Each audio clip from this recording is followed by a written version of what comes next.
Salam sejahtera dalam kasih Kristus. Saudara sekalian, dalam hidup ini ternyata pernah ada satu zaman di mana firman Allah itu jarang terdengar. Hal itu dicatat di dalam kitab 1 Samuel pasal 3 ayat 1 sampai ayat yang ke-10. Sebelum kita membaca dan merenungkan kebenaran firman Tuhan ini, mari kita mohon tuntunan kuasa Tuhan, kita berdoa. Ya Allah, pencipta alam semesta ini, kami ini adalah makhluk ciptaan-Mu. Kami memberi diri dituntun oleh kebenaran firman-Mu saat ini, sebab firman-Mu adalah pelita bagi kami, menerangi jalan hidup kami sehingga kami tidak tersesat. Tuntun kami semua ya Bapa dengan kuasa-Mu. Di dalam nama Tuhan Yesus kami berdoa. Amin. Saudara, mari kita buka 1 Samuel pasal 3 ayat 1 sampai ayat yang ke-10. Saya akan bacakan bagi kita semua.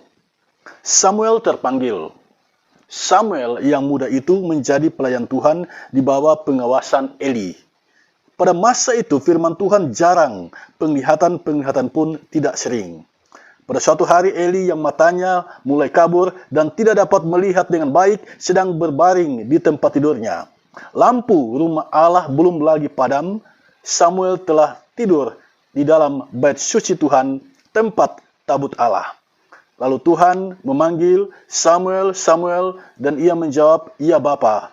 Lalu berlarilah ia kepada Eli, serta katanya, "Ya Bapa, bukankah Bapa memanggil aku?" Tetapi Eli berkata, "Aku tidak memanggil, tidurlah kembali." Lalu pergilah ia tidur. Dan Tuhan memanggil Samuel sekali lagi, Samuel pun bangunlah, lalu pergi mendapatkan Eli, serta berkata, "Ya Bapa, bukankah Bapa memanggil aku?" Tetapi Eli berkata, "Aku tidak memanggil anakku, tidurlah kembali." Samuel belum mengenal Tuhan, firman Tuhan belum pernah dinyatakan kepadanya. Dan Tuhan memanggil Samuel sekali lagi untuk ketiga kalinya.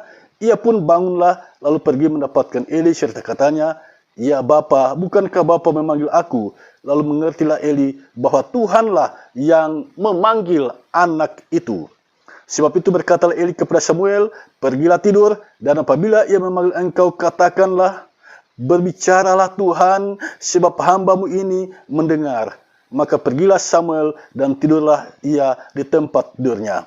Lalu datanglah Tuhan, berdiri di sana dan memanggil seperti yang sudah-sudah, "Samuel, Samuel." Dan Samuel menjawab, "Berbicaralah, sebab hamba-Mu ini mendengar." Saudara sekalian, luar biasa kebenaran firman Tuhan saat ini.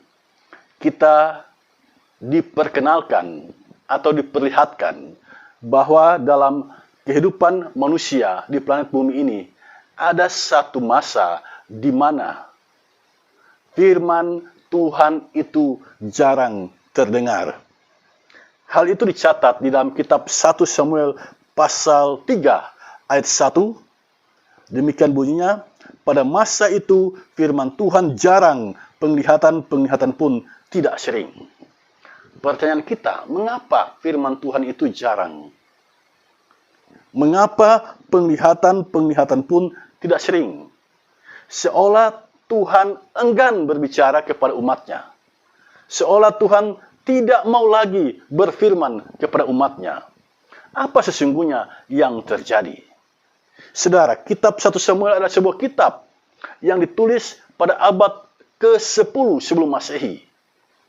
Kitab ini adalah kitab yang berbicara tentang betapa pentingnya ketaatan itu.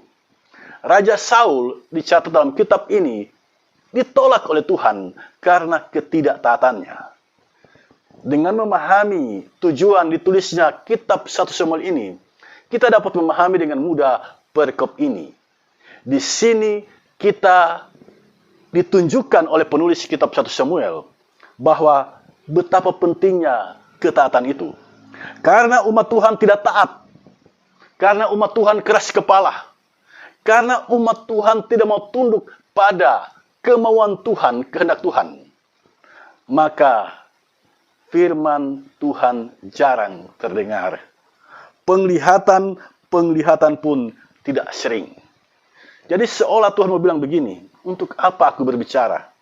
Jika umatku tidak lagi mau mendengar, Untuk apa aku berbicara jika umatku tidak lagi mau taat? Saudara, ini menjadi catatan penting bagi kita. Dalam menjalani kehidupan, acap kali kita menjadi pribadi yang tidak taat. Disinilah kitab 1 Samuel berbicara kepada kita. Mengingatkan kita semua bahwa Tuhan yang kita sembah adalah Tuhan yang menghendaki ketaatan dari kita umatnya. Nah, kalau kita membaca kitab Injil, Yesus pernah mengucapkan kalimat ini.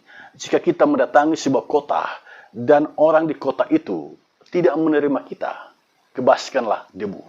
Jadi sini betapa pentingnya mendengar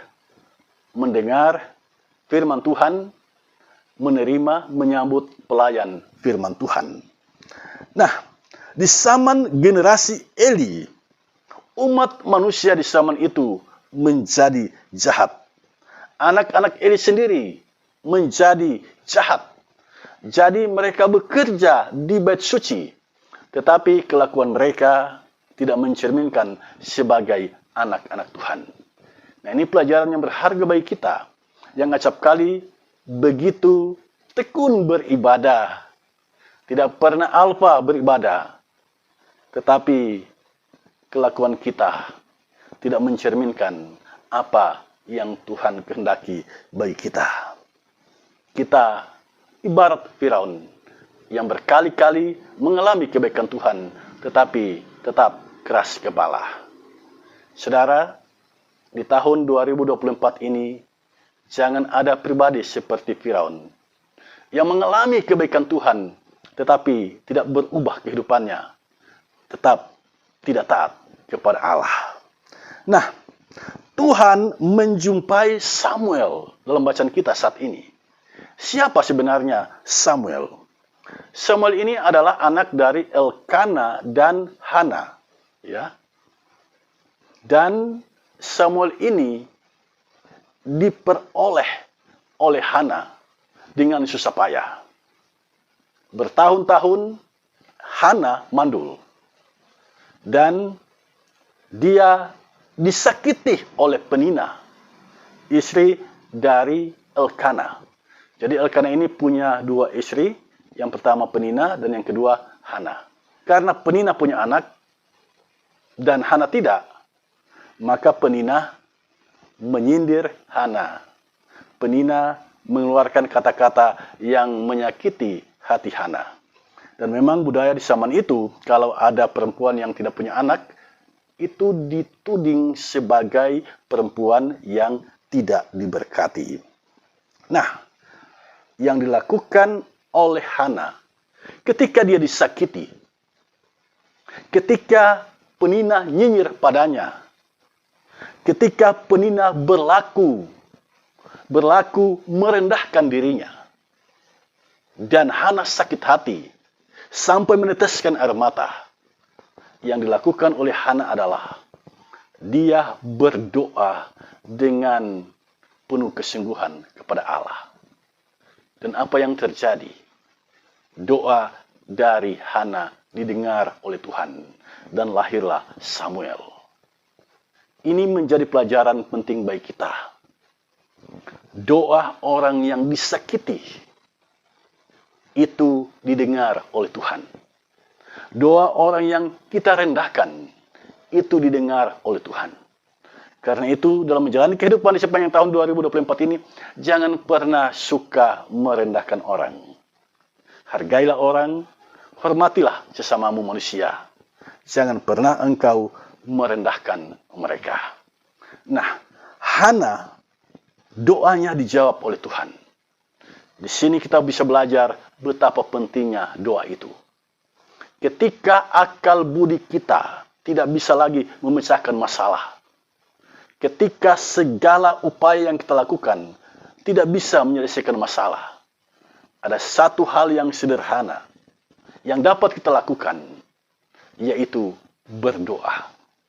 Hana ketika dia mengambil sikap berdoa sungguh-sungguh kepada Tuhan, Tuhan mendengar doanya. Ini menjadi catatan bagi kita dalam menempuh kehidupan di sepanjang tahun 2024 ini. betapa pentingnya kita berkomunikasi dengan Tuhan. Nah, banyak orang merasa bahwa doanya belum didengar oleh Tuhan. Jadi seolah-olah Tuhan itu Tuhan yang tuli. Sehingga ada orang yang bersikap begini. Dia harus lebih kuat suaranya agar doanya itu didengar oleh Tuhan. Padahal Tuhan itu adalah Tuhan yang menyelidiki hati. Tidak usah kita bicara keras di hadapan Tuhan. Tidak usah kita teriak-teriak di hadapan Tuhan. Berkomunikasi itu doa. Berkomunikasi dengan Tuhan itu doa. Dalam hal berkomunikasi, bukankah kita tidak usah teriak-teriak? Di sini Hana berdoa kepada Tuhan dengan meneteskan air mata, berdoa dalam hatinya. Dan Imam Eli salah memahami tentang Hana. Ketika mulut Hana komat kamit, dipikirnya Hana ini mabuk. Padahal Hana sedang berdoa dalam hatinya. Ketika Hana berdoa kepada Tuhan, Tuhan mendengar doa Hana. Tuhan mendengar doa Hana. Tuhan mendengar doa dari orang yang disakiti hatinya. Dalam menjalani kehidupan, acap kali kita disakiti oleh orang lain. Ambillah sikap doa, seperti yang dilakukan oleh Hana. Doa orang yang disakiti, itu pasti didengar oleh Tuhan. Nah, Tuhan memanggil Samuel ketika Samuel berada di bait suci. Ya, 3 kali dia memanggil Samuel. Samuel tidak tahu bahwa itu adalah suara Tuhan. Dia mendatangi Eli dan bertanya apakah Eli yang memanggil dirinya. Eli mengatakan tidak. Tapi pada kali yang ketiga, Eli paham itu pasti Tuhan. Karena itu, Eli memberikan pesan, jika ada panggilan seperti itu lagi, katakanlah, berbicaralah Tuhan. Berbicaralah Tuhan, sebab hambamu ini mendengar. Ya, sebab hambamu ini mendengar. Ada 2 hal yang menarik di sini. Yang pertama, berbicaralah Tuhan. Ya, Samuel diminta oleh Eli menyampaikan kepada Tuhan, berbicaralah. Kemudian yang kedua, hambamu ini mendengar. Jadi kalau Tuhan berbicara, sikap dari kita manusia adalah mendengar. Ini sikap dalam hal mendengar kebenaran firman Tuhan. Sebab acap kali orang tidak tiba pada kesadaran ini. Ketika firman disampaikan, dia tidak mendengar. Dia sibuk berbicara dengan temannya. Dia sibuk dengan handphonenya. Dia sibuk dengan pikirannya. Dia sibuk dengan rencananya. Dia tidak meluangkan waktu untuk mendengar firman Tuhan. Dimanapun engkau berada, jika engkau sedang mendengar firman Tuhan, dengarkanlah firman Tuhan itu. Nah, Tuhan berbicara kepada Samuel di bait Allah. Dan Eli tahu itu Tuhan. Itu Tuhan. Nah, di sini kita mendapatkan sebuah pelajaran yang penting. Betapa pentingnya mengenali suara Tuhan. Di tengah dunia kita yang bising ini, betapa pentingnya mengenali suara Tuhan. Agar suara itu tidak berlalu. Agar kita punya waktu, punya kesempatan untuk mendengar suara itu dan mentaatinya. Ketika Tuhan berbicara, sikap kita adalah mendengar. Ada pendeta yang mengambil sikap begini, kalau dia membaca Alkitab, jemaat harus berdiri. Mengapa harus berdiri? Pendeta ini menjelaskan, berdiri itu adalah sikap hormat kepada firman yang sedang dibacakan. Saudara, ini baik. Tetapi jauh lebih baik adalah jika kita mendengar sungguh-sungguh. Ya, mendengar sungguh-sungguh. Tidak sebatas tindakan simbolik berdiri ketika firman diwartakan. Nah, kita sekarang berada di tahun 2024. Masih di bulan pertama tahun 2024. Kita berada di bulan Januari tahun 2024. Ini adalah waktu yang baik-baik kita merancang apa yang akan kita lakukan di sepanjang tahun 2024 ini. Kebenaran firman Tuhan kali ini mengajarkan kita 3 hal penting. Dan yang ketiga itu sangat penting untuk kita perhatikan. Yang pertama, bertumbuhlah sebagai pribadi yang taat. Bertumbuhlah sebagai pribadi yang taat. Karena Tuhan berkenan melawat orang yang taat. Ada saat di mana Tuhan, di zaman Samuel, di zaman Imam Eli itu, Tuhan enggan berbicara. Firman Tuhan jarang, penglihatan pun jarang terjadi. Mengapa? Karena umat tidak taat. Jadi ketika kita mengambil sikap taat, Tuhan menjumpai kita, Tuhan memberkati kita, dan Tuhan pasti menuntun kita di sepanjang tahun 2024 ini. Yang kedua, Tuhan itu maha mendengar. Maha mendengar.